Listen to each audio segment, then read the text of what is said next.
This episode of Mr. Hutchings History is now streaming on Spotify, Apple Podcasts, YouTube, and all your favorite platforms like Castbox, Podcast Addict, and Amazon Music.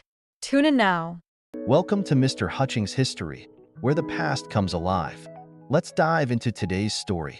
All right, so listeners, let's imagine, just picture this, okay? It's 1942, just a few months after Pearl Harbor, and the U.S., they are staring down like the biggest war they've ever seen. Yeah. A war that is going to take, like, everything they've got. So how do you, if you're the leader, how do you convince an entire country to get on board with this? Yeah. To, like, just totally change their lives and make huge sacrifices. Right. Well, that was exactly what President Roosevelt had to figure out. Oh, yeah. And luckily for us, we've got this fireside chat that he gave on April 28th to kind of break down how he did it. That's right. It's really fascinating, because Roosevelt knew that this wasn't just like sending soldiers over to Europe or to the Pacific. Right. America had to completely change, like, everything. Their industries, how their economy worked, like daily life, everything. Yeah. All for this war effort. Wow. So it's a total, like, transformation of American society. Completely. So what did he actually say in this fireside chat? Like, what were the changes he was asking for? Well, he had some really big shifts in mind. I mean, they were going to impact, like, every part of life. Okay. And this gets to the whole idea of total war, right? Mm-hmm. Where a country, the entire nation, has to mobilize. Like, I think a good example is, think about those, like, early days of the pandemic. Yeah. When suddenly, like, everything just changed. Oh, yeah. Roosevelt, he was pushing for that same kind of shift, that same level of change, but for the war effort. Okay, so give us some specifics. What were some of the changes that he wanted? So first of all, war production, it had to, like, explode. I mean, just skyrocket. Imagine factories that were, pumping out cars. Now they're making tanks, they're making planes. Wow. It's a total reorganization of labor, of resources, the whole thing. And of course, war is not cheap. Oh, no, it definitely is not. So Yeah. Roosevelt, he asked Americans to buy war bonds. So basically, they're lending the government money. Okay. And to cut back on spending, anything that wasn't, like, essential. But he went even further than that. He also warned them about rationing. Oh, wow. So limits on everything, food, gas, even clothes. Rationing. I mean, I can only imagine how that must have impacted, like, just daily life for people. Yeah. What did that actually look like? Well, you couldn't just, like, go to the store and buy as much as you wanted anymore. Everyone had to learn to make do with less. They had to put the war effort, the needs of the country ahead of their own wants and needs. Yeah. I mean, we see echoes of this today. Like during, the recent supply chain problems where you couldn't get certain things, it forced people to, to adjust and conserve and realize that what they want doesn't always, come first. So Roosevelt's painting, like, kind of a serious, like, maybe a little bit bleak picture here. Yeah. But he wasn't just, like, delivering bad news. Right. He had to get people to want to do this. Yeah. To want to make these sacrifices. Right. Oh, absolutely. And this is really where I think his communication skills, like, really come out. This fireside chat, it's like, it's a masterclass in persuasion, right? Right. He's appealing to their duty, to patriotism. And he keeps repeating this idea of unity, like, over and over again. You know that line where he says, "We are the United States of America." Yeah, I see that. Like, that would resonate, especially in a time of crisis. Oh, yeah. It's like he's saying we're all in this together. We got to, band together. Exactly. He's using some pretty powerful techniques. And they still use these techniques today, like in politics and advertising, everywhere. I mean, yeah, that makes sense. I guess anytime you're trying to persuade someone. It's all about the same basic ideas. Okay, but wartime speeches can often feel a little, a little manipulative. Yeah. Right? Was there some propaganda in there, do you think? Well, there's definitely an element of that. Like, his goal, right, was to get people to support the war, to boost morale. Right. But I think there's also genuine emotion in this speech. Like, when he talks about these soldiers who are fighting overseas, he says, "As we here at home contemplate our own duties, let us think hard of the example which is being set by our fighting men." Yeah. Like, he's appealing to their emotions, It's what we call, like, pathos. The Pathos. Yeah, like, it's like tugging at the heartstrings, Right. trying to make you feel something. Right. He's contrasting those comforts of home with the sacrifices that those, guys on the front lines are making, and it makes it really hard to say no to what he's asking. Right. It's really a powerful move. And I gotta say, even reading it today, it's pretty effective. I can see that. But of course, this is just one perspective, right? Yeah. You got to remember, this speech is a product of its time. Uh-huh. It's a wartime address.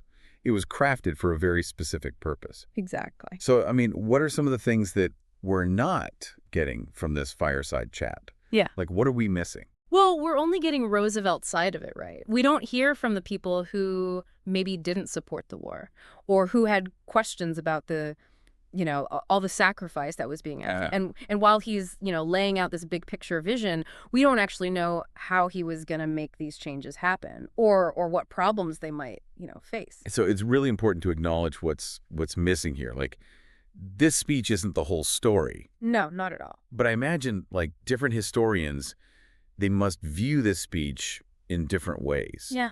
Depending on, what they focus on. Oh, for sure. For sure. I mean, some historians, they see this as like a testament to national unity, this idea of, America coming together during this crisis. But others, they might point out that this unity narrative kind of overlooks what certain groups went through during the war. Okay. Like people who faced discrimination or hardship. So, I mean, even something like a presidential speech can have all these different interpretations. Yeah. It's pretty fascinating. It is. It's what makes studying history so cool. Yeah. It's not just about remembering facts and dates. Yeah. It's about grappling with these different viewpoints, understanding all the little details and the complexities of the past. And it's about connecting those lessons to, our lives today. Okay, before we go too far down that road, let's just kind of like zoom back in on this fireside chat. Like, what are some of the key takeaways that we want our listeners to like think about? So first off, like this speech, it was a turning point. It really energized the American people. And it shows how a leader can shape how a whole country feels during a crisis. But it also makes you think about some big questions, about leadership, about the role of government, and about how war impacts a society. Questions that are still relevant today, wouldn't you say? Oh, absolutely. And that's what we're going to be looking at, in more detail in the next part of our deep dive. We'll look at how society changed and some personal stories and the long-term impact of what Roosevelt was calling for. So, we've been talking about the big picture, like the overall impact of what Roosevelt's asking for. But to really understand what was going on back then, like on the home front during the war, we need to go a little deeper, like beyond just the headlines. Okay. We need to see how this actually affected people, like everyday Americans. It's like, when you zoom in on a painting, you see all those little brush strokes. Right. It's those details that make the whole picture. Yeah, I like that. That's a good analogy. Yeah. So how do we get that closer look? Like, where do we find those stories about what people were going through?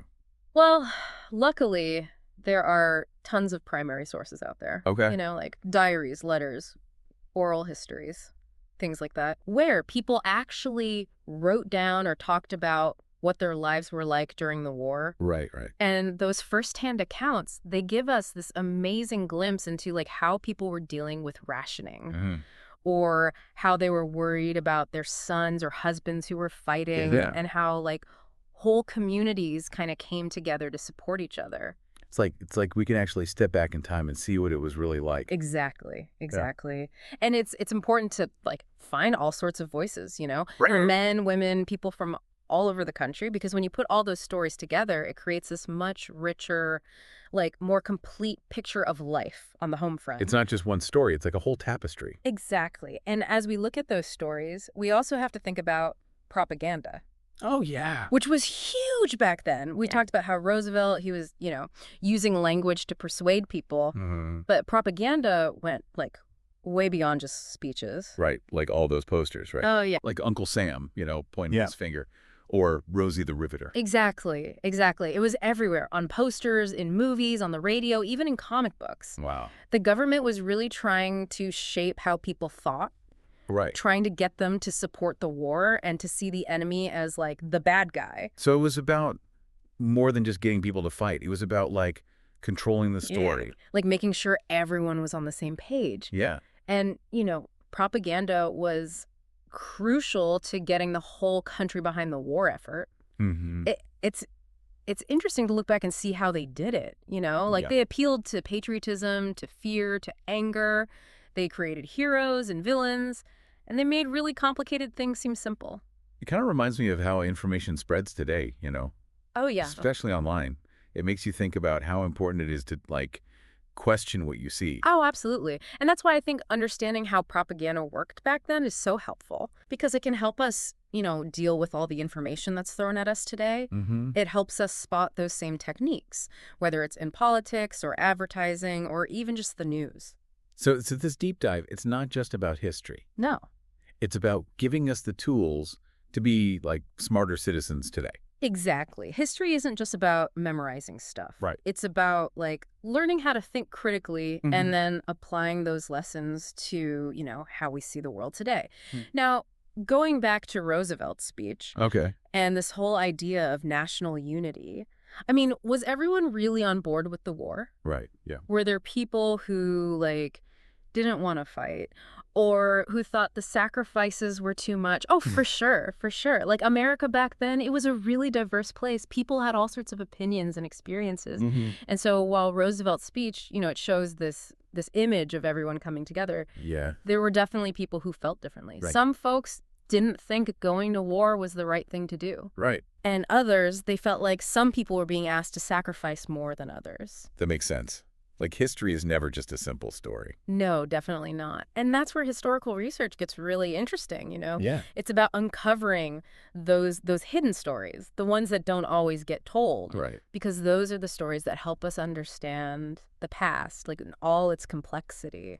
So we've got this big picture view from Roosevelt's speech. Yeah. But then we can zoom in on the individual experiences using things like diaries and letters. Right. And then there's this whole other layer of analyzing the propaganda and how it was shaping what people thought. Mm-hmm. It's like putting together a giant puzzle, Yeah. but one where the pieces keep changing. That's a great way to put it. And that's what makes studying history so rewarding. It's a constant process of discovery and interpretation and reevaluating what you thought you knew. Right, right. And that process can teach us so much, not just about the past, but about the present and the future too.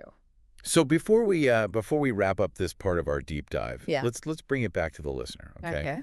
Okay. Why should they care about a speech given, over 80 years ago? Right. How is this relevant to them in, 2024? Well, I think on a basic level, this speech, it reminds us how powerful leadership can be, Okay. especially during tough times. It shows how a leader can use words to inspire people, to motivate them, and to bring them together behind a shared goal. And it also, I think, challenges us to think critically about all the messages we see today, whether it's from politicians or the media or even just our friends and family. So it's not just about history. It's about developing those critical thinking skills that we need. Exactly. Because, the way people use persuasion, the way propaganda works, the challenges of unity and disagreement, Yeah. those are all things that are still relevant today, just as much as they were in 1942. It's like holding up a mirror to the past to try and understand what's happening now. I love that, because at the end of the day, that's what history is really about. It's about learning from the past so that we can make better decisions now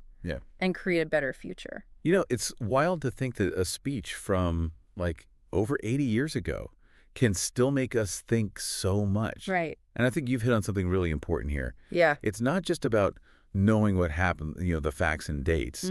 It's about understanding why it matters to us.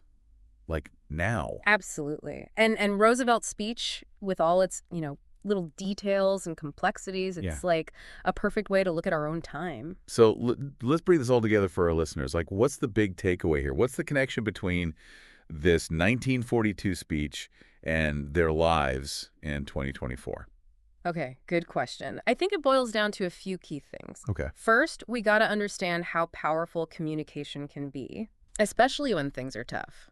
Roosevelt showed us how a leader can use words to inspire people, motivate them, and bring them together. And we also talked about how important individual stories are. Oh, yeah. Those personal accounts that help us connect with the past in a human way. Yeah. It's easy to focus on the big events, but it's those little stories that make history come alive. Totally.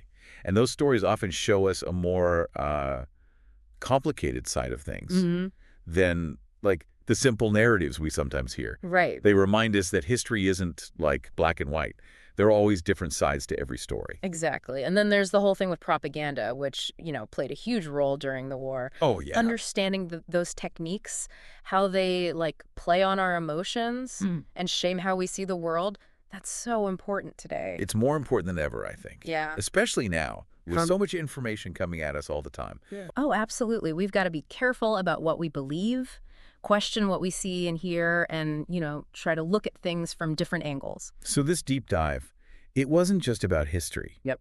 It was about learning how to think for ourselves, which I think is pretty important. Oh, for sure. Those skills, they're essential, not just for, figuring out what's true or not, Right. but for understanding, our own biases, how we form our opinions, and how we interact with, everyone around us. So we covered a lot today, but it feels like we've only scratched the surface, Yeah, yeah. If someone wants to learn more about this time period, where should they start? Well, first off, definitely check out the resources we've got in the show notes. Okay. There are some great books and articles and documentaries that go into a lot more detail about World War II and the home front. Yeah, we put together a list for everyone so it's not so overwhelming because there's Yeah. just so much out there. Oh, for sure. But I'd also say, try to find some of those primary sources we were talking about. The diaries, letters, those oral histories, those are a direct line to the past. They really give you a sense of what it was like to live back then.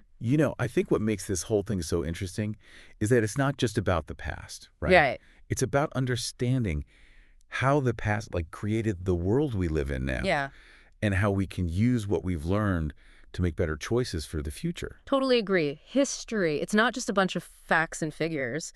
It's a living story that's still unfolding. And by engaging with it, asking questions, exploring, we can get a much deeper understanding of ourselves and the world around us. So as we wrap up this deep dive into Roosevelt's fireside chat and the American home front during World War II, I want to leave our listeners with one final thought. Okay, I like it. Hit us with it. Imagine you're sitting by the radio in 1942.